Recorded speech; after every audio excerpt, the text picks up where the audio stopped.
Facebook ସମସ୍ୟାକୁ ନେଇକି ଏବେ ସମସ୍ତଙ୍କ ମନରେ ବହୁତ ପ୍ରୋବ୍ଲେମ୍। ସେଥିପାଇଁ ଭାଇ ଆସିଲେ ଦେଖା କରିବା ପାଇଁ। ପଚାରିଦେବା ତାଙ୍କ ଆଡ୍ରେସଟା କେଉଁଠି ଘର। ପ୍ରଥମ ମୁଁ ସମସ୍ତଙ୍କୁ ନମସ୍କାର ଜଣାଇବି ଆଉ ବହୁତ ବହୁତ ଧନ୍ୟବାଦ ଦେବି ମୋ ହୃଦୟ କୁଠରରୁ ମୋ ବଡ଼ ଭାଇ ଯିଏକି ମୋ ପ୍ରୋବ୍ଲେମଟାକୁ ସଲ୍ଭ କରିଛନ୍ତି। ଆଉ ମୋ ନାଁ ହେଉଛି କାରାନ ଟୁଡୁ, କଳସପୁର, ଢେଙ୍କାନାଳ ଡିଷ୍ଟ୍ରିକ୍ଟରୁ ଆସିଛି। ଢେଙ୍କାନାଳରୁ ତମେ ଯେଉଁ ଘରୁ ବାହାରିକି ଆସିଲ କେତେ କିଲୋମିଟର ହେବ ଆମ ଗାଁକୁ? ହବ ମାକ୍ସିମମ୍ 25 କିଲୋମିଟର ହବ। 25ରୁ 30 ଭିତରେ। ଆଜ୍ଞା। ତମେ ମୋ ଭିଡ଼ିଓ ସବୁଦିନ ଦେଖୁଛ? ଦେଖୁଛି, ତମକୁ ଲାଗିଲା ଯେ ମୁଁ ଠିକ୍ କରିପାରିବି? ବହୁତ ଦେଖୁଛି। ତାପରେ ଯେତିକି ପ୍ରୋବ୍ଲେମ ଆସୁଛି ସବୁ ସଲ୍ଭ କରିଦେଇଛନ୍ତି ଭାଇ। ତେଣୁ ମୋର ଆଶା ଭରସା ଆସିକି ନେଇକି ମୁଁ ଆସିଲି ଆଉ ସଲ୍ଭ କରିଛନ୍ତି। ବହୁତ ବହୁତ ଧନ୍ୟବାଦ। ତାହେଲେ ଗାଇଜ୍ ଦେଖନ୍ତୁ, ଫେସବୁକ୍ରେ କିଛି ପ୍ରୋବ୍ଲେମ୍ ନଥିଲେ ବି ବେଳେବେଳେ ଲାଗେ ଯେ କିଛି ସମସ୍ୟା ରହିଛି ଯେଉଁଥିପାଇଁ କି ଭ୍ୟୁଜ୍ ଯାଉନି। ଆଉ କେମିତି ଫେସବୁକ୍ ଆଇଡ଼ିକୁ ନିଜେ ଚେକ୍ କରିବେ, କେମିତି ଠିକ୍ ଅଛି କି ନାହିଁ ଜାଣିବେ, ସେଇଟା ଆଜି ମୁଁ ତୁମକୁ ସ୍କ୍ରିନ୍ ସେୟାରରେ ଦେଖେଇବି। ଆଉ ତାହେଲେ ୟାଙ୍କର କ'ଣ ପ୍ରୋବ୍ଲେମ୍ ହେଇଛି କ'ଣ ନାହିଁ ସେଇଟା ବି ଆପଣ ଜାଣିପାରିବେ। ବହୁତ ଜଣଙ୍କର ଏଇଭଳିଆ ସମସ୍ୟା ବି ଥାଇପାରେ, ଯେଉଁଟାକି ଆଜି ତା'ର ସଠିକ୍ ଭାବରେ ଆନ୍ସର୍ ଆପଣ ପାଇପାରିବେ। ପେ ଆଉଟ୍ ସେଟଅପ୍ ଟିକେ ଗଡ଼ବଡ଼ ଅଛି, ତା ସାଙ୍ଗରେ ମନିଟାଇଜ୍ ଉପରେ ଟିକେ ପ୍ରୋବ୍ଲେମ୍ ଅଛି। ଆଉ କ'ଣ ତାଙ୍କର ଅସୁବିଧା ହେଇଛି ମୁଁ ଭିଡ଼ିଓରେ ସ୍କ୍ରିନ୍ ସେୟାରରେ ଦେଖାଉଛି। ତାହେଲେ ଆଉ ଡେରି କରିବାନି, ଚାଲନ୍ତୁ ଆଜିର ଭିଡ଼ିଓକୁ ଷ୍ଟାର୍ଟ କରିବା। ତାହେଲେ ଟୁଡୁ ବାବୁଙ୍କର ଯେଉଁ ସମସ୍ୟା ରହିଛି ଆପଣମାନଙ୍କୁ ବର୍ତ୍ତମାନ ମୁଁ ଦେଖେଇବି। ଏଇଟା ହେଉଛି ମୋବାଇଲ୍ ସ୍କ୍ରିନ୍, ଆପଣମାନେ ଯେଉଁଟା ଦେଖିପାରୁଛନ୍ତି। ଆମେ ଫାଷ୍ଟ ଯିବା ତାଙ୍କ ପ୍ରୋଫାଇଲକୁ ଯିବା, ଚେକ୍ କରିବା ମାନେ କ'ଣ ହେଇଛି କ'ଣ ନାହିଁ। ସେଥିପାଇଁ ଆମେ ଏଇପଟେ ଗୋଟେ 3 ଲାଇନ୍ ଅଛି। ଆଉ ଯେ ପର୍ଯ୍ୟନ୍ତ ପିଲାଟା କନଫ୍ୟୁଜ୍ରେ ଥାଏ ଯେ ମୋ ଆଇଡ଼ି ଭୁଲ ଅଛି, ଗୋଟିଏ ମାତ୍ର ସେଟିଂରେ ଜାଣିପାରିବେ ଆପଣଙ୍କ ଆଇଡ଼ି ଠିକ୍ ଅଛି କି ନାହିଁ। 3 ଡଟ୍ରେ ମାରି ସାରିଲା ପରେ ଏଇଠି ଯେଉଁ ପ୍ରୋଫାଇଲ୍ ଷ୍ଟାଟସ୍ ଲେଖା ହେଇଛି, ସେଇ ପ୍ରୋଫାଇଲ୍ ଷ୍ଟାଟସ୍ ଉପରେ କ୍ଲିକ୍ କରିବେ। ରେକମେଣ୍ଡେସନ୍, ମନିଟାଇଜେସନ୍, ମାର୍କେଟ ପ୍ଲେସ୍, ତିନିଟା ଯାକ ଜିନିଷ ଆକ୍ଟିଭ୍ ରହିବା ଦରକାର। ତାହେଲେ ଆପଣଙ୍କ ଆଇଡ଼ିରେ କୌଣସି ବେଶୀ କିଛି ପ୍ରୋବ୍ଲେମ୍ ନାହିଁ, କାହିଁକିନା ଏପର୍ଯ୍ୟନ୍ତ ସବୁକିଛି ଆକ୍ଟିଭ୍ ରହିଛି। ତାହେଲେ ପୁଣି ବ୍ୟାକ୍ ଯିବା। ଏଇଟା ହେଉଛି ନମ୍ବର 1, ଚେକ୍ କରିବେ ଆଇଡ଼ି ଠିକ୍ ଅଛି କି ନାହିଁ। ଆମେ ନମ୍ବର 2 ସେଟିଂ ଯିବା। ଭାଇଙ୍କୁ ଏପର୍ଯ୍ୟନ୍ତ ମନିଟାଇଜେସନ୍ ମିଳିନି, ସେ ରେଗୁଲାର ପୋଷ୍ଟ କରୁଛନ୍ତି। ପୋଷ୍ଟ କରୁଛ ନା? ରେଗୁଲାର ପୋଷ୍ଟ କରୁଛନ୍ତି। ତାପରେ ବି କଣ୍ଟେଣ୍ଟରେ ଦେଖନ୍ତୁ, ଭ୍ୟୁ ଦେଖନ୍ତୁ 319, 20, 500, ଅତି ବେଶୀରେ 1K ବି ଯିବାଟା ବହୁତ ମୁସ୍କିଲ ହେଉଛି।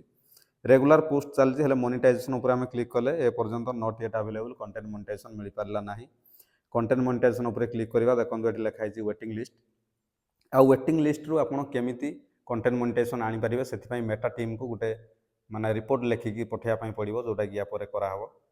ମେଟା ଟିମ୍କୁ ରିପୋର୍ଟ ନ ଲେଖିଲା ଯାକେ ଆଜିକାଲି କମ୍ପିଟିସନ୍ ବଢ଼ିଲାଣି। କମ୍ପିଟିସନ୍ ବଢ଼ିଲା ମାନେ ୟୁଜର୍ ବି ବଢ଼ିଲେ। ସମସ୍ତଙ୍କ ଆଇଡ଼ିକୁ ଫେସବୁକ୍ ଏତେ ଧ୍ୟାନ ଦେଉନି ବର୍ତ୍ତମାନ ଯେଉଁ ଭଳିଆ ତରିକାରେ ମାନେ କମ୍ପିଟିସନ୍ ଚାଲିଛି ମାର୍କେଟରେ। ସେଥିପାଇଁ ଆମକୁ କିଛି କମ୍ପ୍ଲେନ୍ କରିବା ପାଇଁ ପଡ଼ିବ ଯେ ଆମକୁ କଣ୍ଟେଣ୍ଟ ମନିଟାଇଜେସନ୍ ମିଳୁ, ସେଇଟା ଆମର ହକ୍ ବୋଲି। ତାହେଲେ ଆମେ ଆଉ ଗୋଟେ ଯିବା ପେ ଆଉଟ୍ ସେଟଅପ୍। ମୁଁ ଯେଉଁ କହୁଥିଲି ଭୁଲ ଅଛି କେମିତି, ଡ୍ୟାସବୋର୍ଡ଼ରେ କ୍ଲିକ୍ କରିବା, ତଳକୁ ଯିବା। ତଳେ ଦେଖନ୍ତୁ ଗୋଟେ ଅଦର ଟୁଲ୍ ଲେଖା ହେଇଛି, ଅଦର ଟୁଲ୍ ଉପରେ କ୍ଲିକ୍ କରିବା। ଏଠି ବର୍ତ୍ତମାନ ଖୋଲିକି ପେ ଆଉଟ୍ ପଳେଇ ଆସିଲା। ପେ ଆଉଟ୍ ଆପଣମାନେ ବି ଚେକ୍ କରିପାରିବେ ଯେଉଁମାନେ ଭିଡ଼ିଓ ଦେଖୁଛନ୍ତି। ଟ୍ରାଞ୍ଜାକ୍ସନ୍ ଏପଟେ ଅଛି, ଟ୍ରାନ୍ସଫର୍ମସ୍, ଆଉ ଉପରେ ଯେଉଁ ସେଟିଂର ଅପସନ୍ ଅଛି ସେଇ ସେଟିଂରେ କ୍ଲିକ୍ କରିବା। ଦେଖନ୍ତୁ ଏଠି ପେ ଆଉଟ୍ର ଟୋଟାଲ୍ ଇନଫର୍ମେସନ୍ ଆସିଗଲା। Country India, business name Tudu Babu, ଯେଉଁଟାକି ରଙ୍ଗ ସବୁବେଳେ ହେଇଯାଏ। ସମସ୍ତେ ବିଜନେସ୍ ନେମ୍ ଏପଟ ସେପଟ ଦେଇଦିଅନ୍ତି, ଆଉ ପଛରେ କୁହନ୍ତି ଭାଇ ମୋର ଟିକେ ଠିକ୍ କରିଦିଅ। ସେଇଟା କେବେ ବି ଭୁଲ ଭାଲ କରିବେନି। ବିଜନେସ୍ ଟାଇପ୍ ତ ସବୁବେଳେ ଇଣ୍ଡିଭିଜୁଆଲ୍ ହେବ। ତାପରେ ଜିଏସ୍ଟି ନମ୍ବର ଯଦି ଆପଣଙ୍କର ଅଛି, ନହେଲେ ନାହିଁ ଜିଏସ୍ଟି ନାହିଁ। ଫୁଲ୍ ନେମ୍ ଟୁଡୁ ବାବୁ, ଆପଣଙ୍କର ପ୍ୟାନ୍ କାର୍ଡ଼ରେ ଏଇ ନାଁ ଅଛି କାରଣ ଟୁଡୁ। କାରଣ ଟୁଡୁ ଅଛି ପ୍ୟାନ୍ କାର୍ଡ଼ରେ, କିନ୍ତୁ ଫୁଲ୍ ନେମ୍ ଏଠି ଲେଖା ହେଇଛି ଟୁଡୁ ବାବୁ। ବ୍ୟାଙ୍କ ଡିଟେଲ୍ସ, ପ୍ୟାନ୍ କାର୍ଡ଼ରେ ଯେଉଁ ନାଁ ଅଛି ସେଇ ନାଁ ଏଠି ରହିବା ଦରକାର, ନହେଲେ ପେ ଆଉଟ୍ ସେଟଅପ୍ ହେଇପାରିବନି। ବ୍ୟାଙ୍କ ଡିଟେଲ୍ସରେ ଆଉ ପ୍ୟାନ୍ କାର୍ଡ଼ରେ এই ଦୁଇଟା ଜିନିଷ ମନେ ରଖିବେ। ଏତିକି ହେଉଛି ମେନ୍। ଆଉ ଏଠି ଭୁଲ ଭାଲ ହେଇଯାଇଛି ଅବଶ୍ୟ, କିନ୍ତୁ ତାପରେ ବି ରିକଭର କରିବା ପାଇଁ ତଳେ ଯେଉଁ ଲେଖିଦେଇଛି $25 ହେଲା ପରେ, $25 ହେଲା ପରେ ପୁଣି ପେ ଆଉଟ୍ର ଅପଡ଼େଟ୍ ଆପଣମାନଙ୍କୁ ଦେବ।